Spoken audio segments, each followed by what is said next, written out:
날마다 큐티하는 여자 김양재 목사입니다.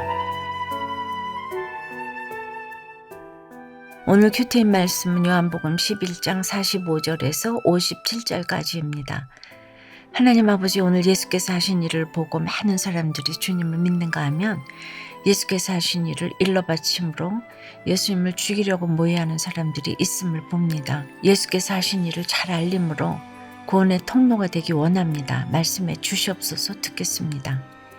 예수께서 하신 일을 잘 알림으로 구원의 통로가 되려면 첫째, 내 유익과 기득권을 내려놓아야 합니다. 오늘 45절에 마리아에게 와서 예수께서 하신 일을 본 많은 유대인이 그를 믿었으나라고 하는데, 예수께서 하신 일이 무엇이죠? 무덤에 있은 짐이 나으리나 지난 나사로를 살리신 일이잖아요.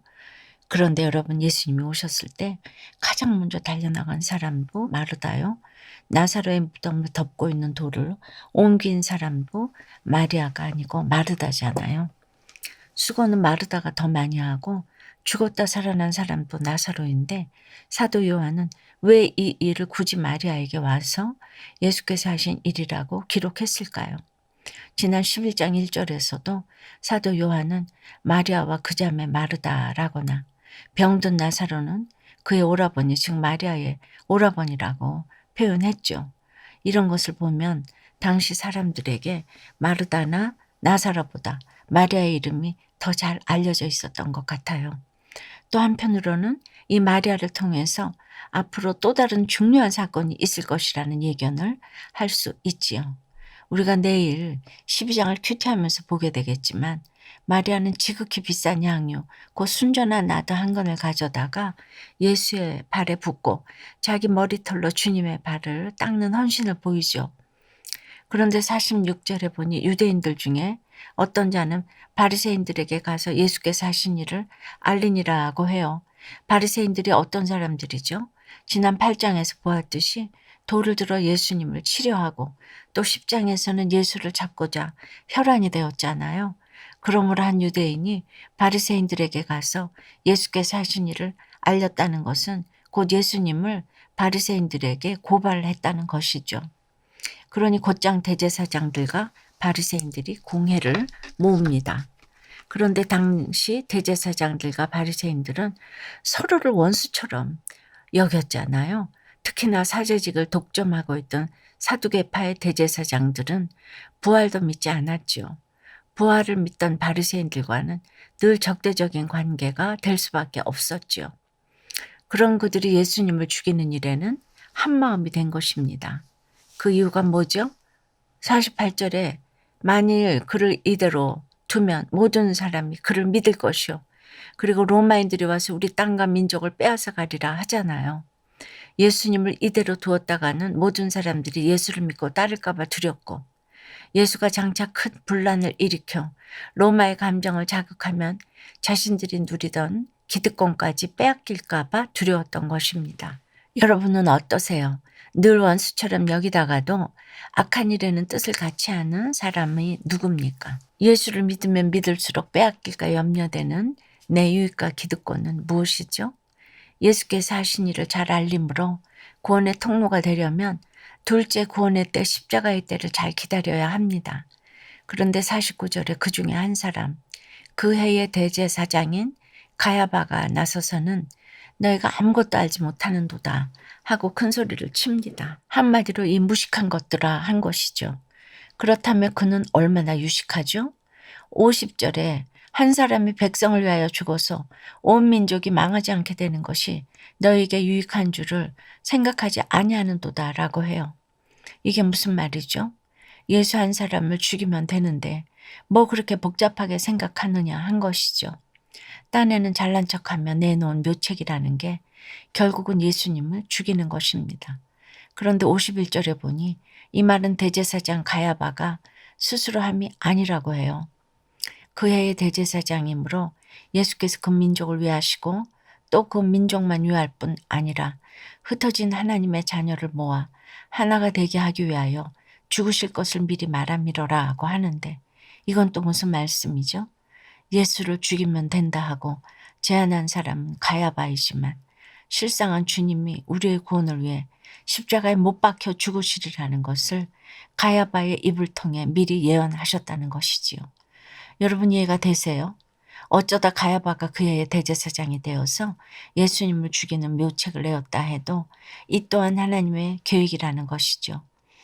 이 하나님의 그 깊은 뜻을 유대인들이 알 리가 없으니 이날부터 예수를 죽이려고 모의를 합니다. 그런데 54절에 그러므로 예수께서 다시 유대인 가운데 드러나게 다니지 아니하시고 거기를 떠나 빈들 가까운 곳인 에브라임이라는 동네에 가서 제자들과 함께 거기 머무르시니라고 해요. 주님이 죽음이 두려워서 피하신 것이 아닙니다. 아직 때가 이르지 않았기 때문입니다. 십자가는 지혜고 지혜는 타이밍이라고 했지요. 내가 지금 지옥 같은 인생을 살고 있다 해도 그래요. 때를 기다려야 합니다. 또한 제자들과 함께 머무르셨다는 것은 거기서도 여전히 제자들을 양육하셨다는 것이지요.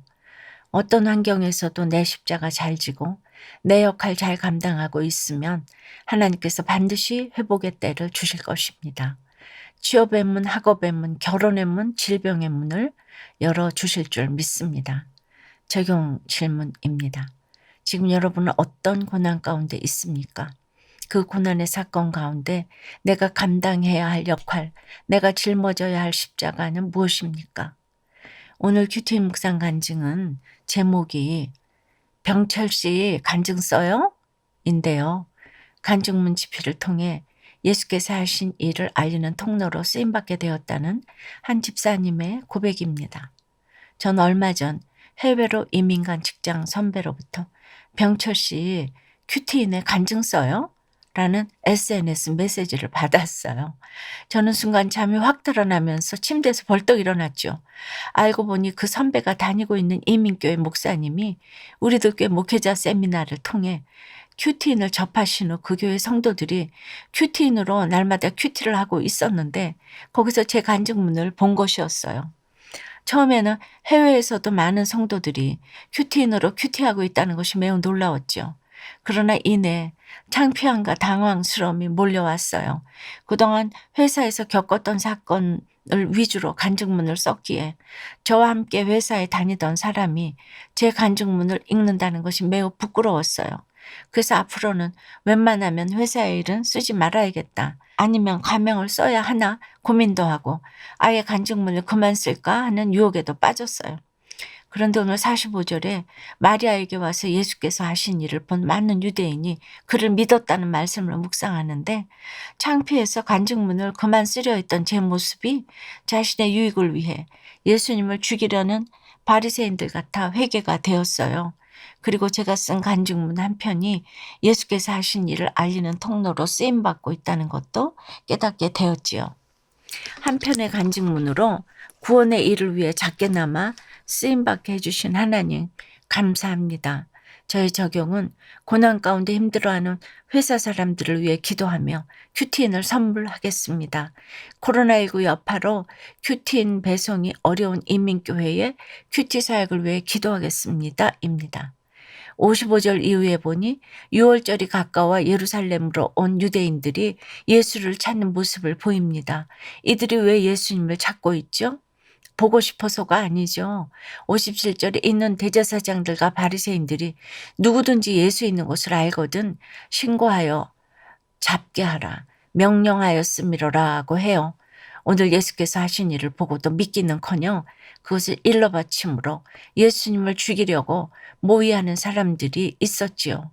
그렇듯이 명절을 지내러 성전으로 가면서도 명절의 주인인 예수님을 잡아서 죽이는 것이 인생의 목적인 사람들이 있네요. 우리가 예수께서 하신 일을 날마다 보아도 그렇습니다. 구원의 통로가 되려면 무엇보다 먼저 내 유익과 기득권을 내려놓아야 합니다. 구원의 때, 십자가의 때를 잘 기다려야 합니다. 여러분들이 방송 큐티로 8시에 이렇게 들으시는데요. 이 시간이 이렇게 지나면 또 이제 유튜브로 이게 올라가서 거기에는 화면으로 성경 구절이 다 나오거든요. 그래서 큐티를 꼭 성경을 놓고 아니면 그 유튜브로 성경 말씀을 보아가면서 해야지 아니면 정말 한 귀로 듣고 한 귀로 흘러갈 수 있습니다. 꼭 성경 보시면서 책상에 앉아서 다른 생각하지 마시고 집중해서 큐티를 해보시기를 바랍니다. 기도드릴게요. 주님, 저희가 이렇게 날마다 큐티를 하면서 예수께서 하신 일을 보게 해주시니 감사합니다. 이렇게 말씀으로 보고 듣고 또 저희 각자 인생을 통해서 예수께서 하신 일을 가족에게 이웃에게 잘 전해서 구원의 통로가 되기 원합니다. 그런데 내 유익과 기득권을 내려놓지 못해서 십자가 지는 것이 싫어서 알게 모르게 구원의 회방꾼 노릇을 하는 것이 저마다 있습니다. 용서해 주시옵소서. 그리고 오늘 집사님이 간증하신 것처럼 해외에서도 큐티인으로 날마다 큐티하는 믿음의 형제들이 많이 있습니다. 이 시간 한 분 한 분 찾아가 주시옵소서. 저희와 함께 한 말씀으로 날마다 큐티하며 말씀대로 믿고 살고 누리는 은혜를 허락하여 주시옵소서. 구원의 통로가 되어서 예수께서 하신 일을 잘 전하는 저희 모두가 될 수 있도록 축복해 주시옵소서. 예수 그리스도 이름으로 기도드리옵나이다. 아멘. 지금까지 우리들 교회 김양재 목사님이었습니다. 큐티에 도움받기 원하시는 분들은 QTM 홈페이지 qtm.or.kr 또는 유튜브에서 QTM을 검색하시면 도움받을 수 있습니다. 자세한 문의사항은 지역번호 031-705-5360번으로 문의하시기 바랍니다.